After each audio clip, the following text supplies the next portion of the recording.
Hello everyone, Calvatron here. Today we're going to be recording a Le Mans Ultimate video. This is me driving the LMP2s around at Imola. Nice little P4 to begin with. I think we're in around second or third split, so we're not in top split, but obviously we're going to just start this by sticking around the outside here. We started on the outside in P4. We want to take it nice and slow here. Races aren't won on lap one. Sometimes, people send it as if they could be, and it never really ends well. So we survived that. We're still in P4. P2 had a little off track there.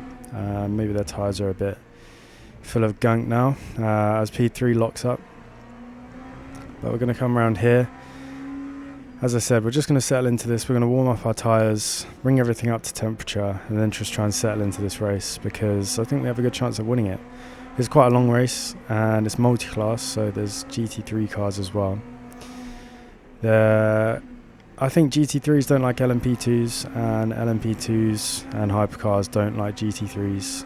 Obviously, being able to navigate traffic is a really good skill to have in Le Mans Ultimate, and not a lot of people have that.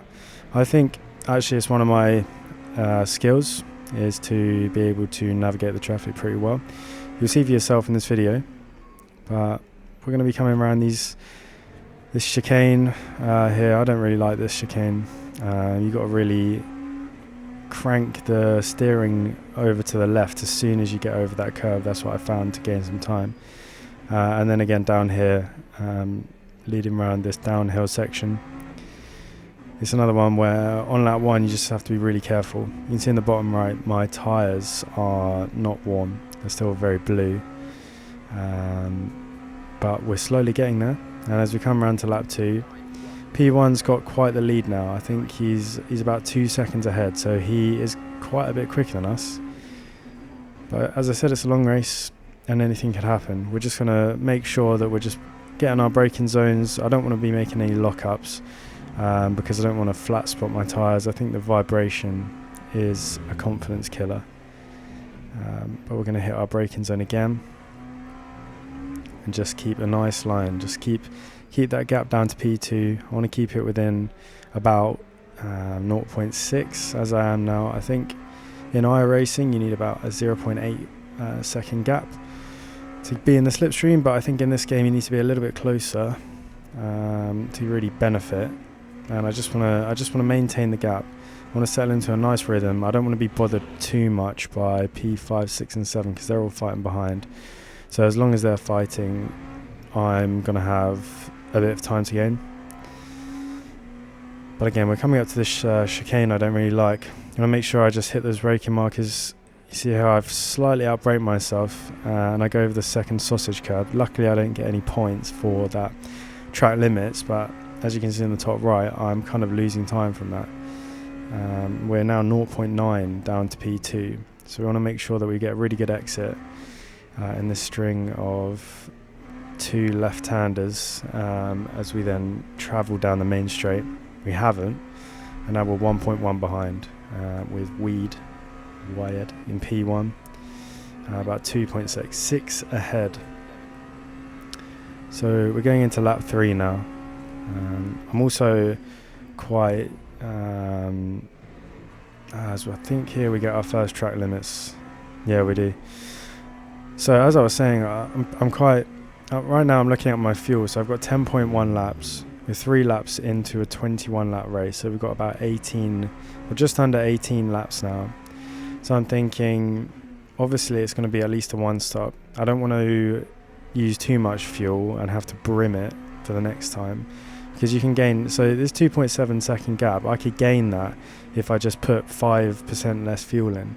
It's such easy time gains. So I'm looking at that, and whilst I'm not fuel saving, I'm not actively fuel saving at this point. I'm driving a bit conservatively. I'm not going flat out because, well, for one, when I do that, I make those mistakes like that. And 2, I don't want to use any fuel that I don't have to. As I kind of nailed that chicane there, I've gained quite a bit of time. I'll start gaining time on P3 here. I think, at this point, a podium is very realistic. I think that I could get a podium here. but P3 is kind of pulling away. However, P2 isn't. So while P3 he might gain those places, P2 might be able to gain on him when he becomes P3. But by any means, P5 is now 2.3 behind, so we are gaining, or we're making time on P5. So I don't think we're going to be finishing any lower than P4 if it comes to that. We're on lap 4 now. We've had quite a good first little mini sector there. We're about 2/10 up on our time. We're aiming for that 50-meter breakboard. I know you can gain a bit more time there by braking slightly earlier maybe, and then getting on a bit of gas there. But as you can see here, P3, Laville, he's lost all the time that he gained on me, and now he's 0.4 behind. And I think he's at the point now where he's going to be looking in his mirrors, and he locks up again there. So he overheated his tyres, and I made the same mistake. I was very guilty of just looking for an opportunity and not really having any foresight into what I was actually doing. And I started making a few mistakes here. So that 0.4 is now back up to a 0.9. And that squabbling in and of itself has allowed the leader to gain a bit more time. So we go around that chicane there, and now Laville, he's a second up, and he's gained that time back. He's quite a quick driver. But I think what we lack in pure pace make up for it in consistency. So kind of a little backstory is I don't actually have access to my rig that often. So I do like to, upgrade it when I can. I've just upgraded to a GT Omega Prime, up from an FGT Next Level Racing cockpit. As he locks up there, going into corner 1 and corner 2 and 3 as well.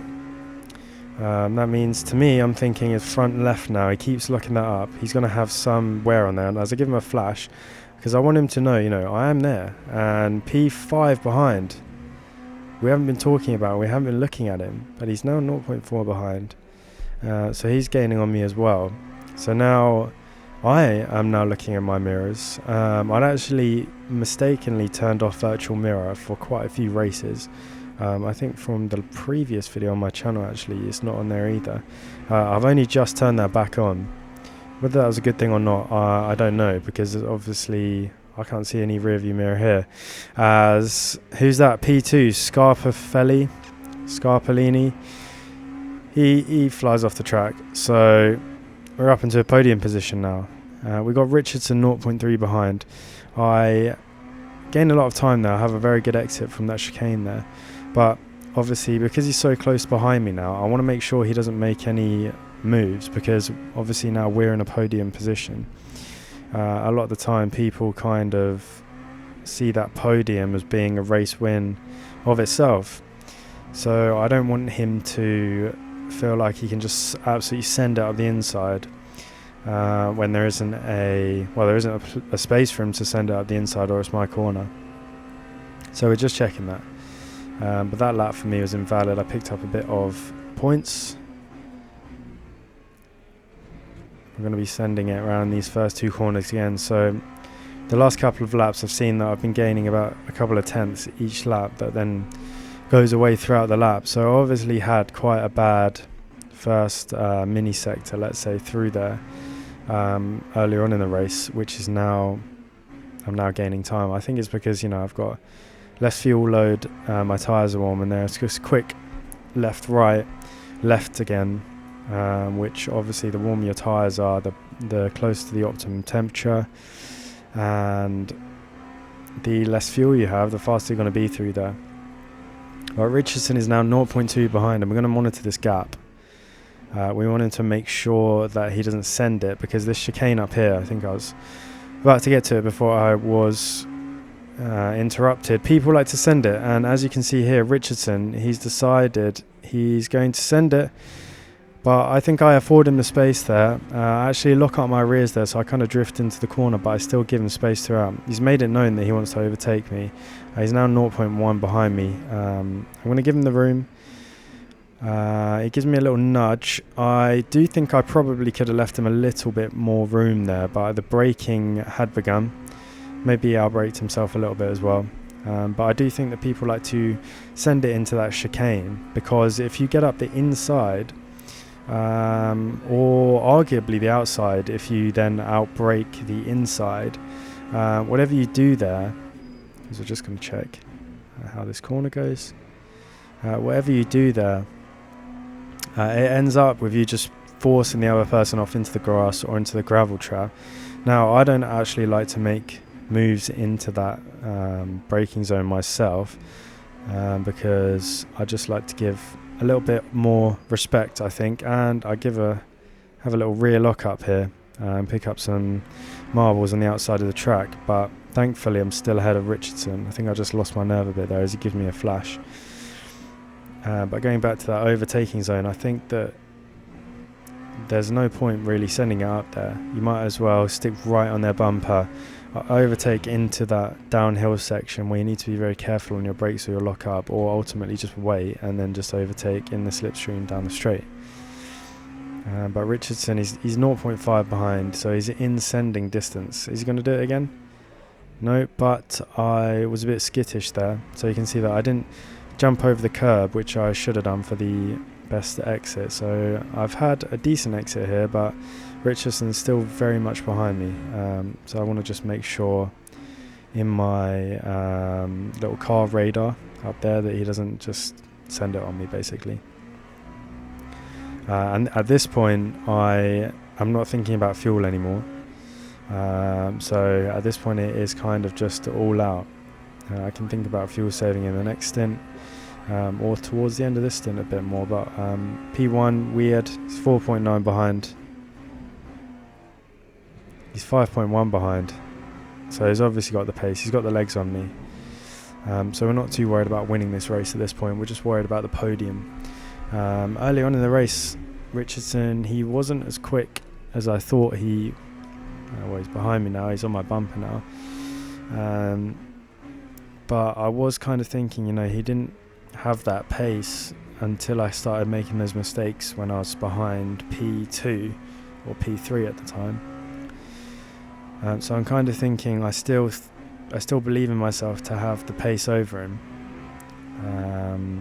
So I just want to maintain that gap. It's a second now. I think this little downhill sector in Sector 2 is one of my strengths, actually. I did take a look at the esports line, and it, obviously they just attack it. I don't think I attack it, but I think I'm quite quick through there. But we're coming down to this penultimate set of corners here at Imola on lap 8. And we're just now catching up to the GT3, so this is where it gets really interesting. This is actually, it's probably my favourite part, although it can get very stressful, but some of the overtakes you can do around these GT3s, if you're obviously respectful, afford them space, obviously you need to be aware that they have their line and they're not going to be driving in their mirrors, as two of them just completely send them both to heaven. One of them comes back, it's quite a dodgy rejoin, but I'm just going to navigate around that BMW. Richardson, he's right behind me now, so he's benefited a bit more from that traffic, but I think it's easier when you're kind of following someone. But getting back to the rules of traffic, I think you need to obviously know that the LMGT3 cars have their line. They're not going to be driving in the mirrors, just how you're not driving in the mirrors. Sending out the inside isn't too clever either, because a lot of the time your car's a bit more unsettled than theirs, as we have another spin-off there. So a lot of the time you're going to come off worse if you decide to do that.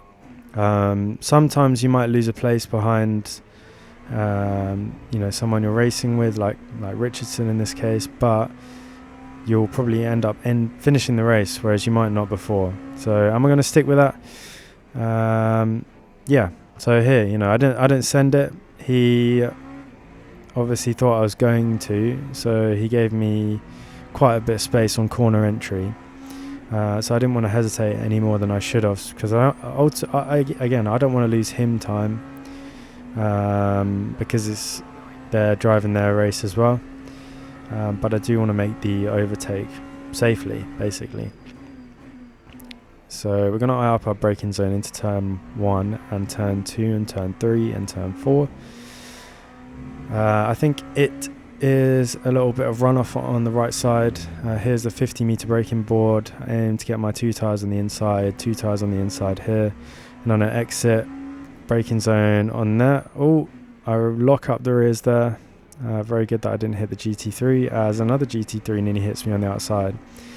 But there, I could have chosen to stick on his inside, but I'd rather just come out of it, stress free. Give them the space they need, they give me the space I need. It's as simple as that, as one may say. But we're coming to the chicane now. Richardson is 1.6 behind, so I haven't been checking that. I've been focusing on the traffic, even when I record this back. So he's obviously been quite unlucky with the traffic. He's gotten past the P13 before the chicane, so that's probably stopped him from losing more time. As Laville P2, he spun off. So I've now inherited P2 without actually having to do anything, as that McLaren is very squirrely on exit. So although he's faster, there's no denying he is a faster driver than me. I'm now P2, and that's down to, unfortunately, a mistake he's made. I could probably be driving a couple tenths faster a lap, but I want to finish the race, and I want to finish the race in as highest position I can. So I'm probably driving, if I'm doing qualifying, I'm kind of going all out. But in a race, very tight here. I go around the outside of the BMW, and I go out. See, I thought the Lexus had a bit more space there, so I would have stayed there if he decided not to take that line, but fair enough that he did. I can't really argue with it. But if he stayed on that inside there, I would have stayed on the outside, but I hesitated a bit. But even then, I didn't give him the space that I probably could have, and he gave me a little flash as I drove past, so apologies to that guy. But I think Richardson's had an off as well, because he's 12, 13, 14 seconds down, and he's down in P5 now. He was behind me, and I think I was actually looking at him there because I missed my shift there. But we're now, at this point, we're thinking about pitting. So you can see in the little MFD in the bottom left, I'm deciding how much fuel I'm going to have to put in. So it's saying strategy, 53 laps required. So I've chosen, obviously, 53 laps. I'm going to do what they tell me to, like a good boy.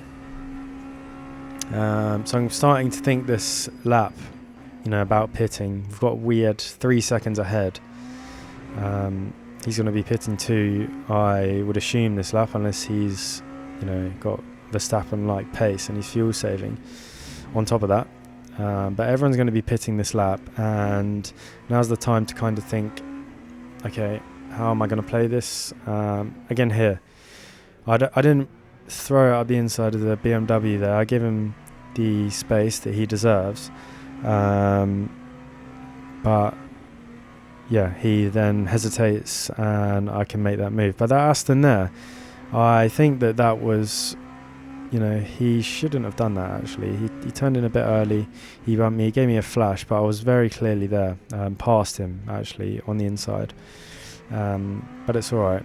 He's still going. He's still in P3s. I think he's obviously battling with P4.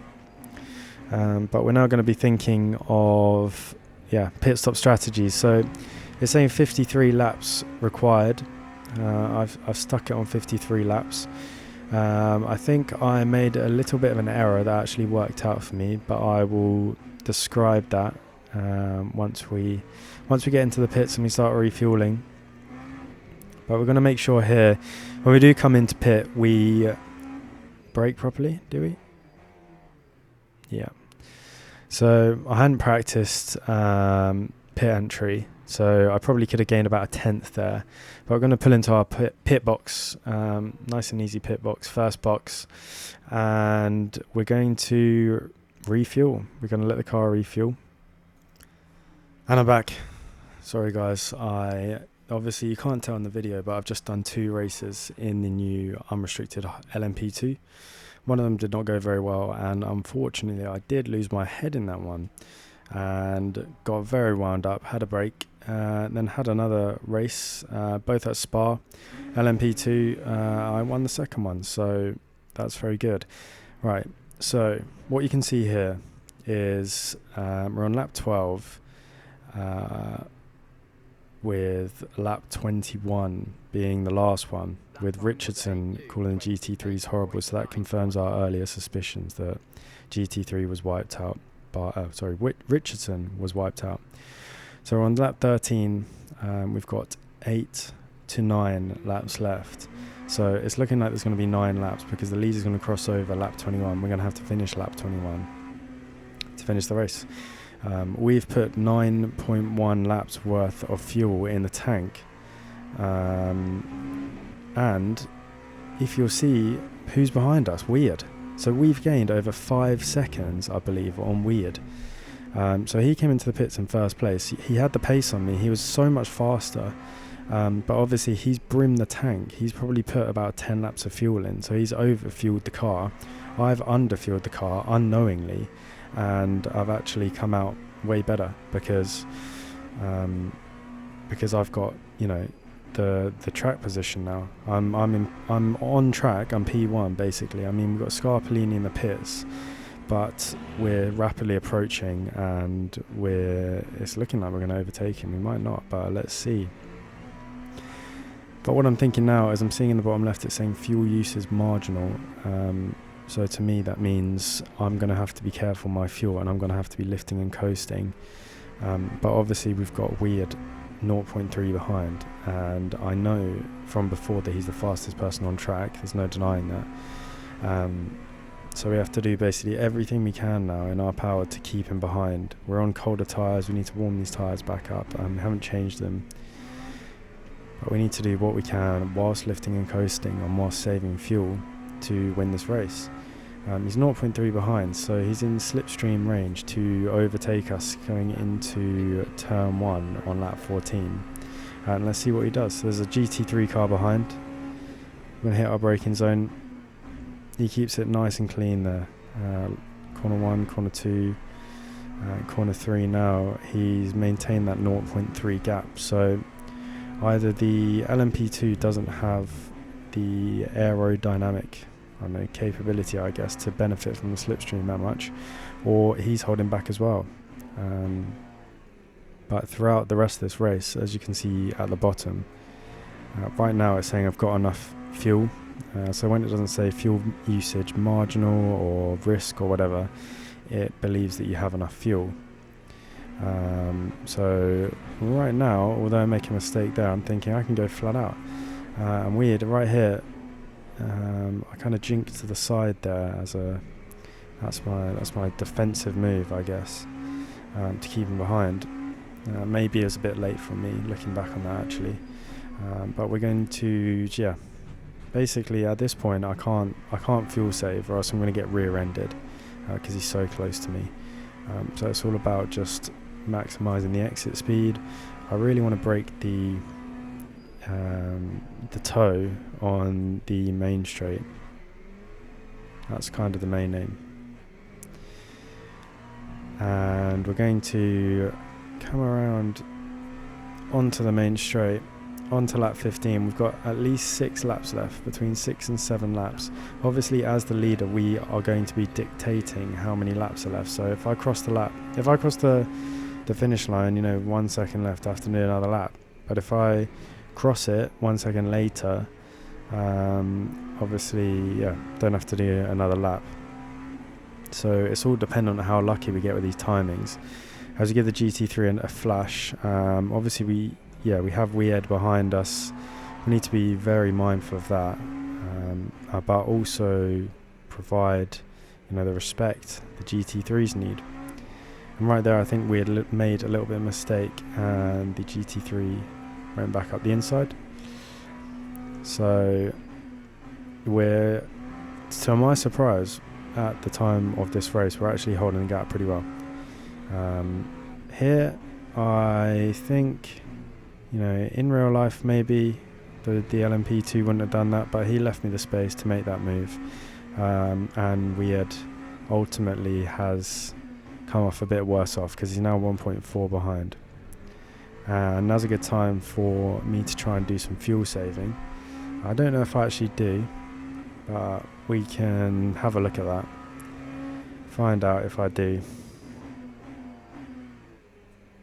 as I take this last 2 left-handers. The first one I was very poor, and the second one I missed the apex as well, so poor 2 corners, and that means that Weird gains around about half a second on me, which isn't ideal. Maybe me being in the lead is getting to my head, maybe I'm just slow, who knows. But overall I lapped about about 6/10 faster than Weird that lap. I'm going to call him Wid the rest of the race. Weird just sounds strange. So Wid is about a second behind me now. I'm 3/10 down on my overall PB. We've got 8 minutes left of the race, which is about 5 laps.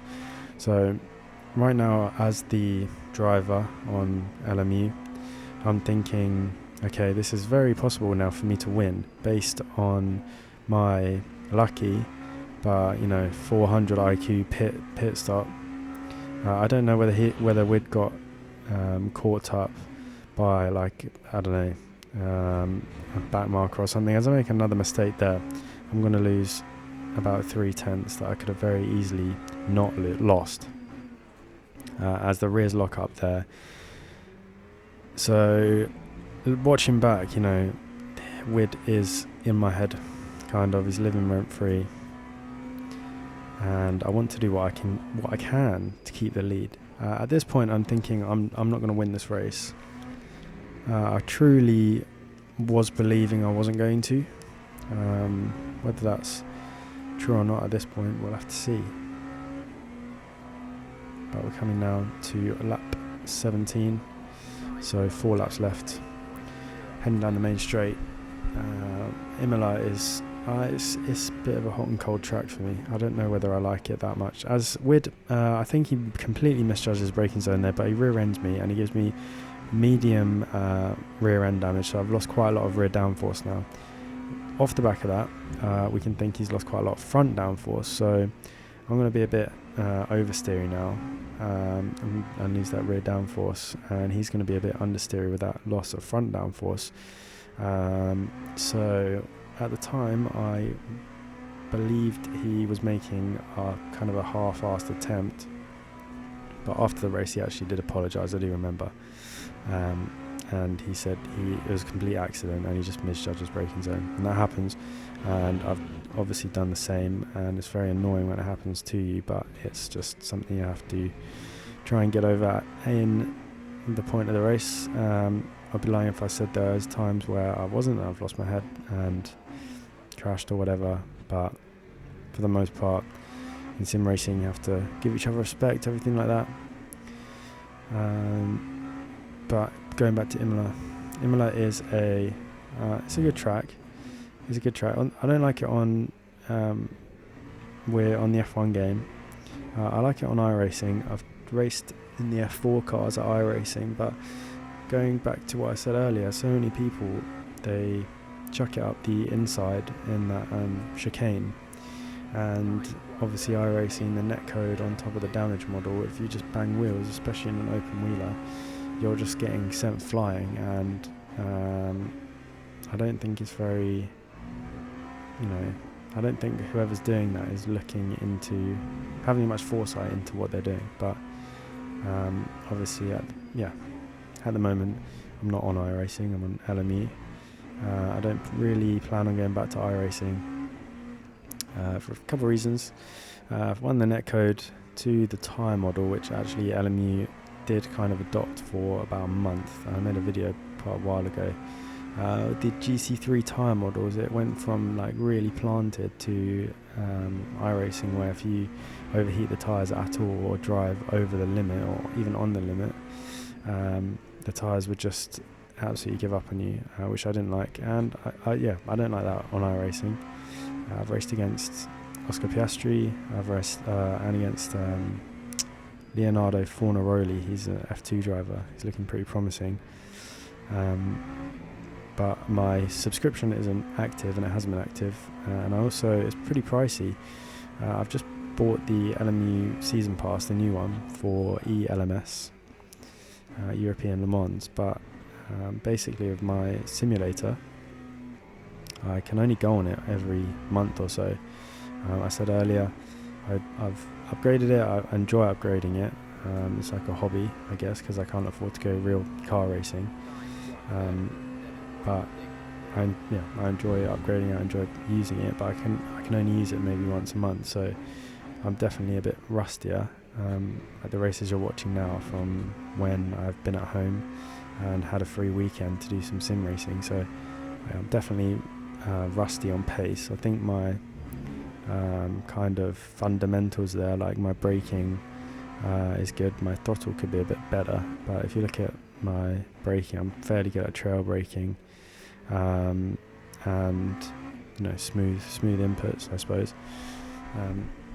But yeah, my rig's at my parents' house, and I don't live there. I live up in London, so I travel down and play it, and it's good fun. But we're here on lap 19, going back to the race now. I should probably talk about the race and not myself. We've got Wid 1.5 behind us now, with Scarpellini at 4.2. So if I probably put a full tank of fuel in my LMP2, I probably would be in P3 right now behind Scarpellini. But we've got a 3 GT3, or LM GT3s, whatever.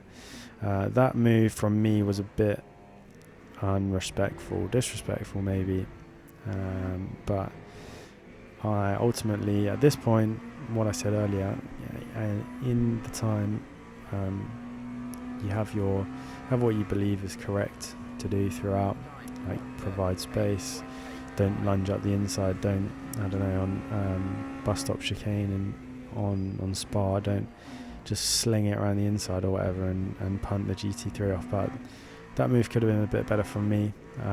Would benefited from that traffic a bit more. He's now less than a second behind me.